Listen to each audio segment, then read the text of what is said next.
Hello and welcome back to Stop and Go F1 with this, my driver ratings for the Canadian Grand Prix as I try and move my phone off the desk. There we go.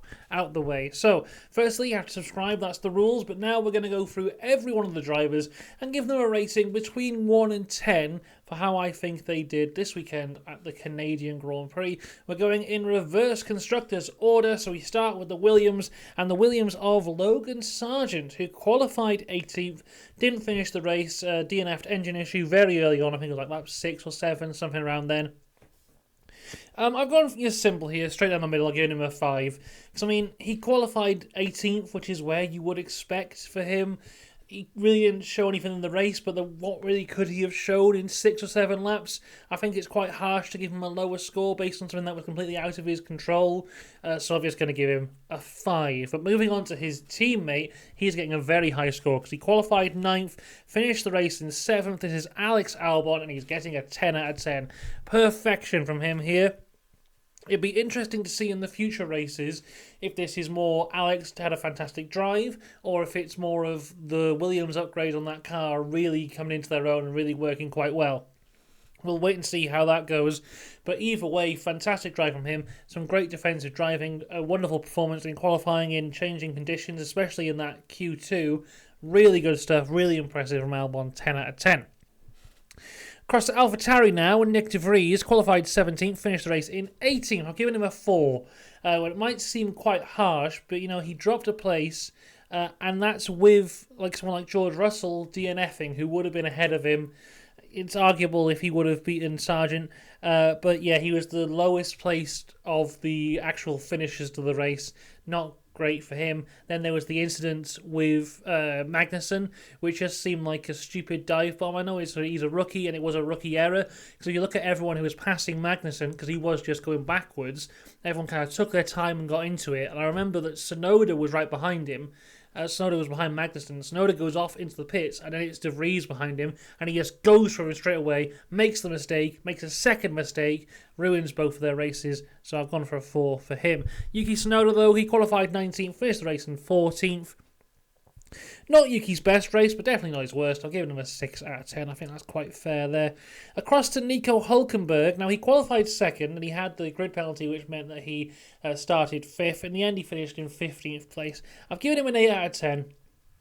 15th place, it's about where you would expect the Haas to be. You would have hoped that he would have been a bit higher based on his qualifying position, but losing 10 places after starting that high, and I mean, qualifying 2nd on the road in qualifying in a Haas, in changeable conditions, very impressive. I can't give him anything lower than the 8.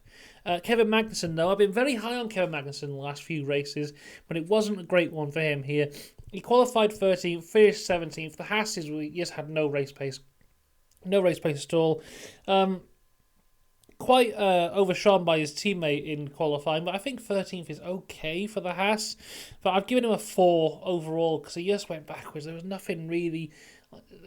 There wasn't a time where I went, wow, Magnussen's doing well here. Which is a shame because he's been having a good year. Across to Aston now. Lance Stroll qualified 16th, finished the race in 9th. I've given him a 4 because really the Aston had the new big upgrades. Lawrence Stroll, both Astons will be on the podium. Qualifying 13th, finishing 9th. And also as well, he got 9th place because firstly, he overtook Bottas on the line.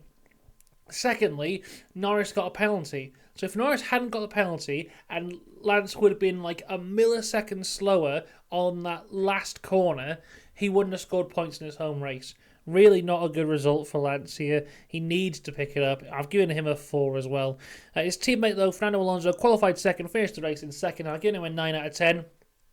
Not perfect because he did get overtaken at the start by Lewis, but I think he managed the race quite well, and he had an issue, so all good for Fernando. 9 out of 10. Good result for him. Across to Zhou, qualified 20th, finished the race in 17th. He's been doing very well lately, but this wasn't one to remember for him. Qualified dead last. Only beat only beat Nick De Vries in the end. Then he finished 16th, actually, not 17th. Yeah, beat De Vries and Magnussen. I'll give him a 5. I mean, it's the Alfa Romeo. It's a bit hit or miss. Hit or miss, sorry.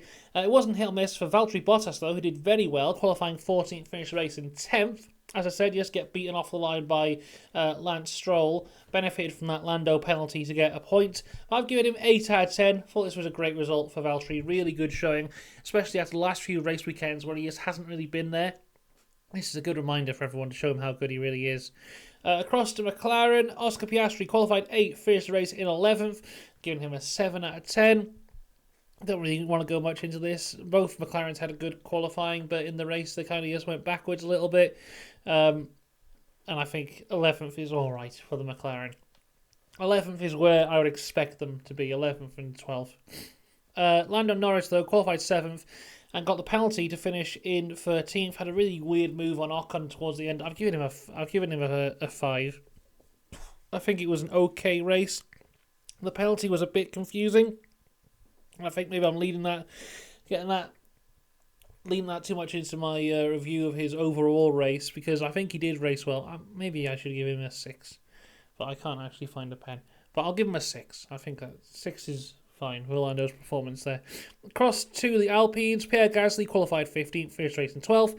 I'm giving him a 5 because the Alpines should really be 9th and 10th, and he was a bit off the pace. I know he was very unlucky in qualifying though, so I think 5 is about fair there.